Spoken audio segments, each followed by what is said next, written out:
ఇప్పుడు మీరు ఆ టైంలో మీ ఎన్ఆర్ఐస్ అందరూ కూడా చాలామంది సపోర్ట్ చేశారు. ఎట్టి పరిస్థితుల్లో కూటమి గెలవాలని చెప్పేసి ముఖ్య పాత్ర పోషించారు. నో డౌట్ ఆ విషయంలో. అవును. ఎన్ఆర్ఐస్ అందరూ అవును. కూడా.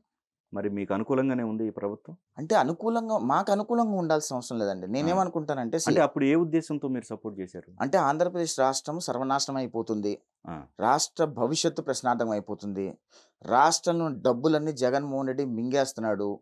రాష్ట్రాన్ని పూర్తిగా చిన్నాభిన్నం చేయాలనుకుంటున్నాడు అనే ఉద్దేశంలో ఎన్ఆర్ఐలే గాదు, రాష్ట్ర ప్రజలతో పాటు భారతీయులు గూడా ఆలోచించారు. అంటే ఒక జగన్‌మోహన్ రెడ్డి లాంటి వాడు సీఎం అయితే రాష్ట్రాలు ఎలా సర్వనాశనం అయిపోతానికి best example Jaganmohan Reddy governance 19-24 అందుకనే జగన్‌మోహన్ రెడ్డి గవర్నెన్స్ మీద యూసీ బర్క్లీ యూనివర్సిటీలో కూడా కేస్ స్టడీలు జరుగుతున్నాయి. అంటే ఒక వర్స్ట్ చీఫ్ మినిస్టర్ ఒక స్టేట్‌కుంటే స్టేట్ ఎట్లా డిజాస్టర్ అయిపోతది అని అనటానికి యూనివర్సిటీలు కూడా కేస్ స్టడీ తీసుకుంటున్నాయి జగన్‌మోహన్ రెడ్డి పరిపాలన మీద. అంటే జగన్‌మోహన్ రెడ్డి ఎటువంటి పరిపాలన అందించాడో ఆంధ్రప్రదేశ్ రాష్ట్ర ప్రజలందరికీ తెలుసుకోవాల్సిన అవసరం ఉంది. అంటే ఇప్పుడు ఆంధ్రప్రదేశ్ రాష్ట్ర ప్రజలకు ఒక ఐడియా ఉంది.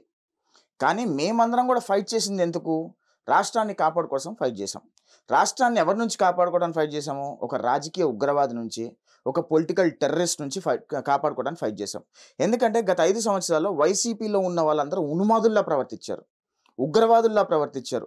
చిన్న సామాన్య పౌరుడు తోపుడు బండి దగ్గర నుంచి పెద్ద స్థాయి అంటే కేవీ రావు గారి లాంటి వరకు కూడా కేవీ రావు గారిని భయపెట్టి పాయింట్ బ్లాంక్‌లో గన్ బ్లాంక్‌లో పెట్టి 4,000 కోట్ల రూపాయల 2,500 కోట్ల రూపాయల పోర్ట్‌ని 400 కోట్ల రూపాయలు రాయించేసుకున్నాడు. రూ.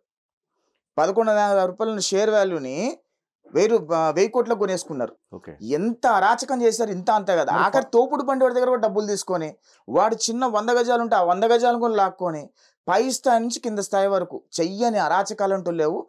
ప్రజలందరూ కూడా భయపడిపోయారు.